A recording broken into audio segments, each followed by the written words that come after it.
This video is sponsored by Surfshark VPN. More on them later. When you think of circuit racers, what name comes to mind? You're most likely envisioning Forza, Gran Turismo, maybe even Grid or Project Gotham Racing. And yet I'm willing to bet that you don't think of arguably the biggest name in racing, Need for Speed. The series itself has always been somewhat of a wild child, leaning far more into the anthological approach than any of its opposition. This in itself leads to many inherent pros and cons. On the good side, you're looking at by far the most inventive, diverse, and revolutionary racing series under the sun. And yet to juxtapose this, it's near impossible to build a level of consistency through the games or fanbase. Countless new concepts have been drawn up throughout the series' history, many with near boundless potential, stunted before they had the chance to sprout into greatness. And that's where the topic of this video comes in. Need for Speed Shift marks arguably one of the most drastic changes in concept, completely ditching any semblance of street culture in favor of fully regulated racing. At the time, this shift in tone was contentious to say the least, and commercially nearly abandoned. In postmortem, I'd like to venture back in time, dissecting these ever so controversial games through the light of modern day. So welcome to my ultimate Need for Speed Shift retrospective. Now before we get too deep into things, I have got to introduce you all to Surfshark VPN. You've likely heard that name before, and that's for very good reason. VPNs are a necessity these days, and there are some surprising real-life use cases apart from the security that I'm sure you're all familiar with. I found out the hard way that if you're Australian and into anime like I am, it is a game changer to unlock a boundless discography of new ones to watch without those irritating region locks. Finally, more Tengen. Surfshark VPN masks not only your IP address, bypassing region locks and disguising your location, but protects your most vulnerable online data across every single one of your devices. And with CleanWeb, Surfshark can also block unwanted advertisements, trackers, and malware from leaching onto your computer. The team was generous enough to give you all an extra 4 free months if you sign up using the code ULTRAVIOLET using that link down in the description. There's even a 30-day money-back guarantee, so if for any reason you have a change of heart, you have peace of mind. Thank you once again so much to Surfshark, and it's time to turn back to the 2000s. The late 2000s were a tough period for Need for Speed. Pro Street had released to a far more controversial degree than what was expected. Undercover was undercover. So where do you go next? The task was given to a series newcomer, Slightly Mad Studios, who today you may recognize from helming the Project Cars series. The Shift project would also be overseen by Black Box producer Michael Mann, who spearheaded that same role on both Need for Speed Pro Street and, believe it or not, Metroid Prime. Talk about genre whiplash, huh? In conception, the identity of Shift looked to be evolving off of the path that Pro Street had laid away forward. There would be no semblance of illegality, instead focus on structured, homologated racing. Pro Street, of course, was also focused on legal racing, and yet the two games convey entirely different presentation despite sharing so much of their underpinnings. The concept of taking street cars and turning them into race day machines was born with Pro Street, but at the end of the day, this was only the beginning. The commercials and press material conveyed a far more violent and crass tone in comparison to the already brutish Pro Street, hammering across the human element of intensity, risk, and how Shift was going to deliver the most dramatic racing experience the series had ever seen, which directly clashed with the hilariously timed marketing for Need for Speed Nitro at the same time. Gotta love it. After Shift had finally hit store shelves, how exactly did this end vision for the series turn out? Well, the game was unabashedly intense, in the best way possible. This intensity was shown through a new sense of immersion for the series, but not the same sense of immersion that a proper simulator would target. The Shift series has never been about simulating the most realistic, true-to-life racing out there. No. It was through how Shift grabbed you and stuck you right in the middle of its violent story of motorsport and adrenaline. The most important way that Shift funneled you into its intensity was through the all-new cockpit view. This isn't the first time the series had had a first-person perspective, but it redefined exactly how this point of view could define an entire game. Directly from the developers, the intent is very clear that this is how you're supposed to play the game, and the lengths at which they went through to show this off were absurd. The sense of speed, blurring your tachometer, the track in front, emulating that perfect tunnel vision you feel when driving at dangerous speeds. G-forces were animated, as well as the individual gate on an H-pattern shifter, and if your car has paddles, they move as well. If you're driving aggressively, you hear wiring in old cars moving around, rocks slamming the underside. All of these elements blending together to make, if you're asking me, the single greatest first-person experience in racing game history. At the limit, nothing comes close to matching the sense of danger. And dangerous, this sure is. Because if you crash,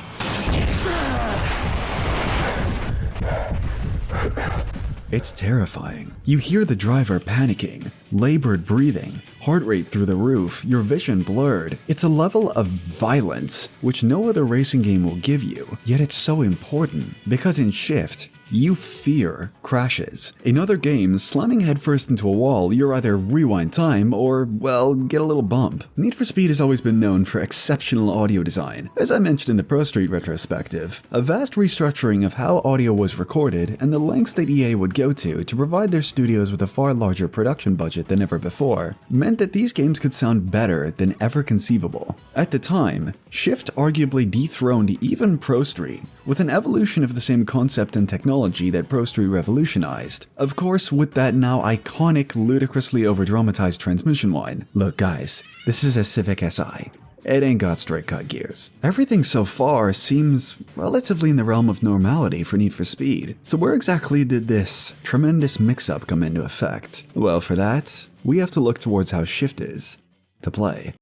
Need for Speed campaigns have always been towards the forefront of what this genre has to offer. Not many racing games attempt to write characters, narratives deeper than just win, or flesh out these worlds at all. Pro Street was the first serious departure from this tried and true path. While there was an underlying story career, it was nowhere near the depths of Most Wanted or Carbon beforehand. The focus was of course on accentuating the gameplay that it had to offer, and for the most part, it accomplished this goal well. Shift took things to far more extreme lengths than most would have expected. There isn't a single character on screen once in this career. The objective in which to hit was seemingly quite generic. You would assume this to be an issue, but there are two sides to the coin here. This approach was surely done in order to homogenize with the Forza Motorsports and Gran Turismos of the arcade racer subniche, which in its own right makes sense. Where my issues come from with this choice is that Shift is a very different game to that of its competition. Let me explain. Motorsport 3 and Gran Turismo 4, which were the respective titles at the time of Shift's launch, were far and away more professional. The message and vibe that each one of these entries gave off was unique. Gran Turismo was a clean-cut suit, respectable, professional, but not very wild. Need for Speed Shift, though, rolled up to the party in assless chaps. My point in this being, having a career which replicates the style of the suit, while presenting yourself, well, like this, has always been a design choice which perplexed me. I firmly believe, both commercially and communally, the game would have been far better received if it matched the zany and radical presentation style with an equally out there campaign and characters. Some sort of motorsports spin off of what Pro Street instilled. A motorsports rivalry starting from grassroots racing. See, that would have been sick. Enough about what could have been though. What about what we actually ended up with? Well, it certainly isn't terrible, but it's no shining beacon of the genre either. So let's dig through it. Your journey through Shift starts off, honestly, quite well. Your initial drive allows the game to test your mettle, figuring out what assist level and difficulty would be best for you depending on how fast you are or how rough your driving is. The better that you do, the more money you'll have for a first car as well. And honestly, this is pretty much the best starter car selection I've seen. You have the entirety of the game's initial tier to choose from, so as long as you can afford it, you can drive it. Once you've been initiated, your goal is to reach the Need for Speed World Tour Series, and in order to do so, you'll have to climb through 4 tiers of racing. Tier 1, which is your hot hatches and entry-level sports cars. Tier 2 is host to proper sports cars. 3 for supercars, and finally hitting Tier 4 will unleash a selection of the world's most exotic cars for you to thrash around. Each one of these tiers will gradually start introducing you to new and more challenging event styles. Tier 1 is very straightforward. You're expected to race and time attack modes with the occasional invitational to try something new, which I quite like. One thing that Shift's always done exceptionally well is allow you to taste a huge variety of different cars throughout your career without always having to pay for them. It's a great way to allow the player to diversify their preferences while also progressing seamlessly. As things go on, you'll gain access to one-on-one duels, basically a modified version of what Carbon first introduced with its Canyon duels. This has always been a brilliant idea. Sure, it doesn't hit the same as in Carbon, I doubt anything could, but the intensity and pressure sure does make these best of 3 short sprints a ton of fun. Series staples such as Knockout also return, and on the newer end, endurance races have come into play. Though I'll be honest, they don't really feel like endurance races, just a slightly longer version of the existing race types. To go alongside that, and it may just be me here, but I felt as if most of my playthrough, I was doing standard races alongside the occasional time attack. These great diverse modes are here, but feel almost cast to the side, and I can't help but wish they were a larger part of this career. One of Pro Street's major revolutions that I'm quite disappointed didn't make it into Shift were the unique styles of racing. You had drag, drift, speed, and all sorts of wacky stuff, and the only one which made it in here is drift. And even drift is sorely lacking in events in comparison to the rest of the events here. I will admit though, the honed-in focus has made racing leaps and bounds better than in Pro Street, which always felt a little janky. But drag especially was one of the coolest things Need for Speed has ever done, so to see them gone just feels like so much missed potential. There is one unique mechanic, if it can even be called that, and it all revolves around your driver XP. As long as you're on the track, clean driving such as following a racing line, avoiding contact, and maintaining a professional driving style will earn you experience points. But so does driving like an absolute lunatic. Trade paint, get sideways, and overall drive like a bat out of hell and you'll earn just as much XP. This on paper seems like a really neat idea, a sort of manifestation of the angel versus devil on your shoulder psychology. Yet alongside this comes a very intrinsic flaw. You can drive however you want, and you'll earn XP. Be good, be bad, be clean, cut corners, it doesn't matter. Sure, leaning into either side may benefit you slightly, but at the end of the day, the deficit earned is so inconsequential, it might as well be totally moot. Driver experience is meant to act as a sort of motivator, giving you more garage space, free cars, and cash prizes. It sort of works, but once again, it just comes with playtime rather than how true to your angel or devil you get. The last critique I have of Shift's campaign is its conclusion. The Need for Speed World Tour feels identical to any other series in the game, and the final race, while a cute throwback that it takes place on the same course that you started the game at, it's a short one without any sort of flair or gravitas, and then boom, credits. I will admit though, the post-game here is quite solid. There are so many events to go back to, and attempting to get all of the stars up for grabs will take time, and I commend that. So, I've been quite critical of Shift's career so far, and I believe that that's for good reason. The moment-to-moment gameplay is captivating, but when you're not racing, the campaign feels lost. The original Shift is carried very heavily by the gripping gameplay,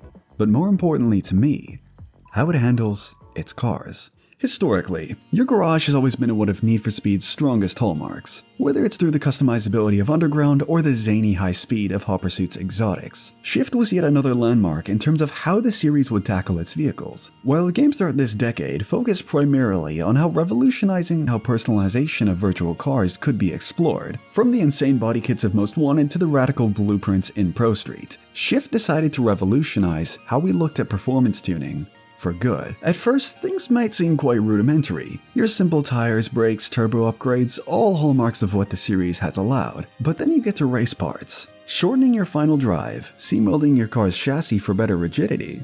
Well, that's new. Most of the upgrades that you actually apply will visually change the car as well. Better tires actually fit stickier tires alongside lightweight wheels. Weight reduction removes interior components and sound deadening, making the car louder and replacing your steering wheel with a lightweight racing wheel alongside additional gauges. And all of this is without mentioning the works cars. A select few of Shift's Garage will grant you permission wherein if you apply every single upgrade possible to convert your car to a full-on race car. Look at what happens to this R35 as an example here. Looks straight out of Super GT, and that's because it pretty much is. There aren't many games which will allow you to make such incredibly drastic changes to ordinary road cars, let alone feel this good. Upgrading anything in Shift will change the driving experience quite dramatically, but nothing even comes close to the sheer ferocity of these works cars. They are fire-breathing, dangerous track weapons, which feel nothing like the base in which you started with. Going back and replaying Shift, however, did leave me disappointed in just how little of the list had the ability for works conversions. Sure, most of the heavy hitters were covered,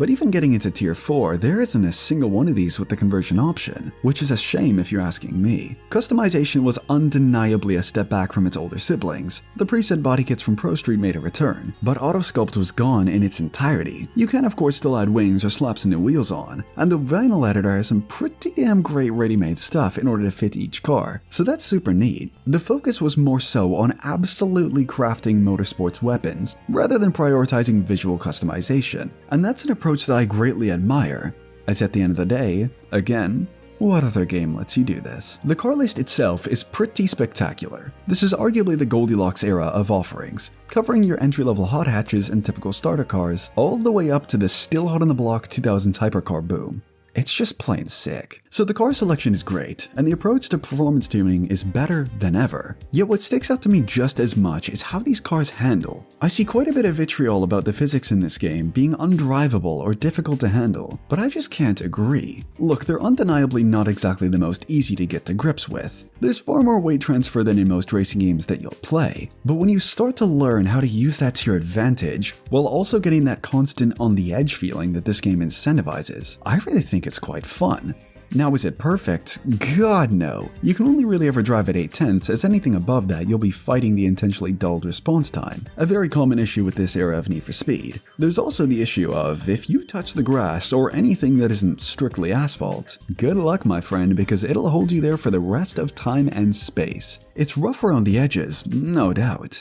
But that's what makes executing those perfect slides out of apexes, those intense time trial laps, so satisfying. Shift's cars are by no means perfect, but the characterful and dramatic approach the series is known for taking with its cars shines through in spades. These flaws are more than made up for by how brilliant the raw experience factor of this game is. When everything is firing on all cylinders, the sense of speed, the dramatic camera, the screaming of your gearbox as you slide your way to victory, man, it's good. Until you aren't in that zone, and that's where I want to wrap up on this first game. The last time that this series went track-based with Pro Street, I got the sense that the developer's vision was idealized to as close as it realistically could have been, and yet with Shift, I don't get that feeling. There are so many sparks of great ideas and concepts that are drawn up here, and as I said, the moment-to-moment gameplay is tremendous. But stepping out of the driver's seat, you don't have to look very far to see how bare bones and rough that this game was, and especially when compared to its competition. The response and criticism of Shift would be taken in stride, and as we all know, Need for Speed games which end with a 2 never tend to disappoint. So would Shift? Thankfully, it would only be a year and a half before Slightly Mad Studios unleashed onto us a sequel. So how was it? Well, in short, rad. I love when games get the chance to evolve an existing formula, especially one that might have been initially rough around the edges, just like with Shift 1. Shift 2 brought into play new elements, but didn't toss away the original's magic. Shift 2 was not perfect, but it's pretty damn great. There wasn't just a heavy increase in the sheer content that this game would offer, but the exact same ramp was set in terms of quality. The career mode was far longer, featuring real-world motorsport professionals. The car list expanded. The tunability of them stepped up to a level which put the original's creativity to shame, but most importantly to me, a beautiful brush of refinement laid in to top it all. The best place to start dissecting Shift 2 is undoubtedly with its career mode. From a meta perspective, it follows the same timeline as what Shift first set into place, but where I found gaps of creativity, character, and diversity in that original had been filled to a far greater degree than what you would expect. The first words that you hear come from Formula Drift legend Von Gittin Jr., who is your ever so encouraging yet honest host through your campaign. You'll be fighting your way up from the entry-level hot hatch amateur leagues into professionally homologated GT3 endurance, and finally,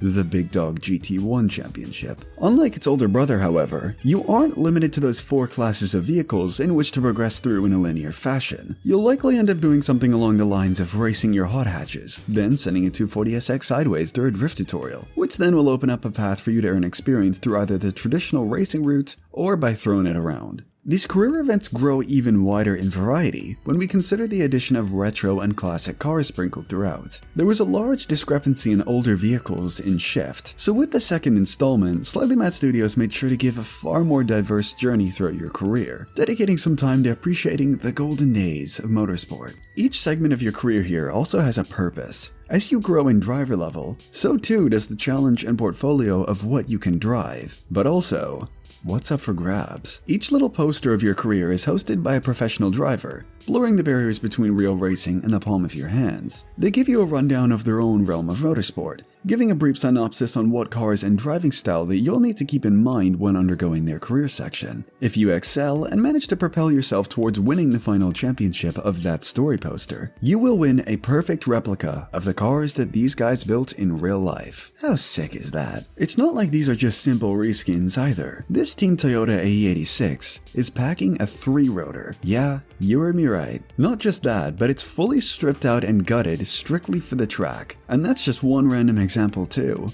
I didn't even bring up the 1000 horsepower all-wheel drive Scion TC. When you're out on the track, the raw gameplay structure isn't all that different from Shift, and that's fine. There are no crazy new events to talk about here, apart from one that I'll get to shortly. But it's once again all to do with how everything is presented and offered to the player. The repetition of race after race is far better paced, each component given more weight through a more clear and coherent goal. And the cherry on top, of course, is those sweet cars to unlock. When you're most of the way through, you'll notice another change from the original, Motorsport. Look, while Shift 1 did a great job of encouraging daily drivers to turn into track monsters, there was very little focus on proper race cars at all. Shift 2 does attempt to rectify this. Instead of just stopping with works conversions, we have proper GT3 and GTE cars now, which can be raced under the strictest homologation settings to give you that authentic racing feel. But as I mentioned before, that isn't the end, as to finish off the game, you have the GT1 World Championship. Not to be a downer, as GT1 is a great class of racing, but I can't help but go, really? That's it? Look, I know I'm speaking in hypotheticals here, but you know just how rad it would be to have finished off in open wheelers. Maybe not fully licensed Formula 1, as that is a huge ask, but something to really give you that sense of achievement and finality, as honestly, many of these cars don't feel too different from their GT3 variants. As dawn settles on your Shift 2 career, I'm very glad at least that there is a conclusion, albeit a short one here. You'll have FIA GT champion Jamie Campbell-Walter extend his personal congratulations, reminiscing on your campaign so far before handing over the keys to his GTR. Why, thank you, sir. Now there is one final caveat and piece of the pie here that I haven't touched yet, and that's the drag racing DLC. I came into this expecting something similar to Pro Street's drag blueprints, where you build a purpose-built drag car, go through best of 3 sprints where you warm up your tires near that launch, and what I actually experienced just was not that. Was it bad? God no, far from it. It's just not special. The drag modifications are reskins of existing upgrades, with the laughable oversight of no drag tires, meaning that any high-power rear-wheel drive car is near unusable. There are no burnouts to warm your tires correctly, and to my knowledge, no wheelies. I know I'm making a lot of comparisons to Pro Street here, but that was a totally free part of the main game, with far more effort and care than a paid DLC for Shift. These do feel pretty much like the standard race, just in a straight line rather than a tailor-made drag mode. And that's a shame if you're asking me, especially since the cars that they got for this short drag career are so damn cool. That stupidly powerful front-wheel drive TC and the twin-turbo earth-shattering standing mount Viper are awesome. It's just a shame that everything around them just didn't match up. All in all, is there a ton more to say about Shift 2's career? Not exactly. It's a definite improvement off of what the original game set forward, with better pacing, more diversity, and a far more fleshed out setting. But it isn't the greatest thing since sliced bread. It's relatively short, at times lacking in structure, and I do think that a more grand final act would have greatly upped my feelings. And yet despite all of these critiques, I had so much fun. The thesis I mentioned earlier about evolution alongside refining the original's rough edges continues most prominently through Shift 2's vehicles. The same dramatic first-person camera is here, yet it's even better. There's now an additional helmet cam, which gravitates towards the apex of corners you approach. Dirt and mud splashes onto the windshield during an intense race. Its intensity only furthered through this sequel. The car list follows a very similar form to that of the first game. While it is primarily made up of the existing lot, there are a handful of brilliant new additions and many classic cars which released between the two games. The focus here wasn't on building this list in terms of quantity, but how much attention is paid to each car. The upgrade system was far expanded, no longer using broad terms such as engine as a means to expand, but allowing for individual component upgrades such as camshafts or airflow. filters. The quite limited selection of works conversions from the first game now expanded to a majority of the car list. And alongside that, a new class system which would allow for you to continually upgrade and use cars from a lower starting position, even in late game events. Hell, they even added engine swaps, which function near identically to that of the original Forza Horizon, letting you toss in a more powerful engine from the same manufacturer. Physics which were contentious to say the least in Shift 1 with their fun but undeniably rough nature, carried over the same velocity in terms of driving style, but yet smoothed over with a few more passes of polish to make the experience far more stable and predictable. Seriously, it's very different to go back to the original Shift after playing the both of these back to back. That's exactly what more time allows for. Instead of reinventing the wheel with every new game, sometimes extrapolating upon an existing format can prove more than excellent in its end result. Now, if I am truly honest with you, apart from the improved campaign and vehicles, there's not that much different from the original Shift. And that's where another one of my observations came in. With track racers, especially those in which Shift competes with, it becomes very important to diversify your game from being strictly just a career. Gran Turismo famously does so through its focus on not only unique breaks from gameplay and coffee break challenges or license tests, but through its focus on car collection and celebrating automotive and motorsport culture. While the Shift games do have some brilliant components on offer, what you've heard me discuss is pretty much all there is to them. You buy cars strictly for your campaign,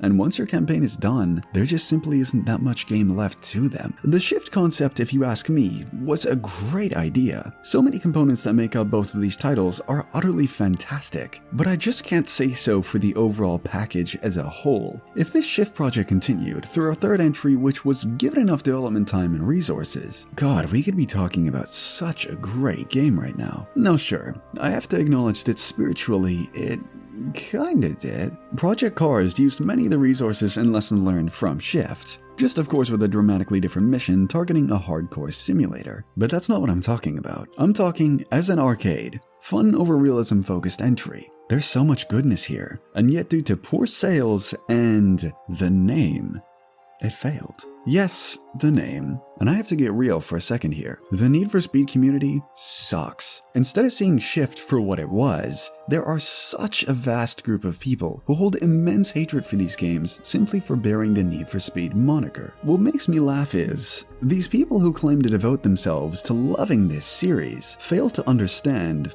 what it is. Need for Speed is an anthology. So it inherently takes many different forms, as I said at the beginning of this video. A Need for Speed game targets a very specific facet of car culture. The first few games were all about sports and supercars in exotic environments. Many of the black box titles focused on the 2000s tuning boom, and Shift focused on motorsports. My point in the matter being, to hate a Need for Speed's focus on a specific facet of car culture is to hate the series as a whole. The series does not have to stick to supercars, nor does it have to stay strictly to nightlife and tuning. Sure, it may make mistakes at times, but to outright refuse the right for a concept to run simply because it stumbled at first is disingenuous to the series that we all love. Anyways, now that r/Need for Speed has their third rage boner for me, I want to move on to a slightly more comical note. Have you ever dreamt of playing Shift on the go? Maybe you were one of many who had a PSP back in 2009 and saw that this all-new track-focused approach was coming to your system. Well, hot diggity dog, you had to be dreaming. Oh goodness gracious, wake me up please. I often get asked to mention the PSP versions of many Need for Speeds that I cover, and while in the middle of this video's production, I bought one. Forget Crisis Core or Chains of Olympus or even Silent Hill Origins. Nuh-uh,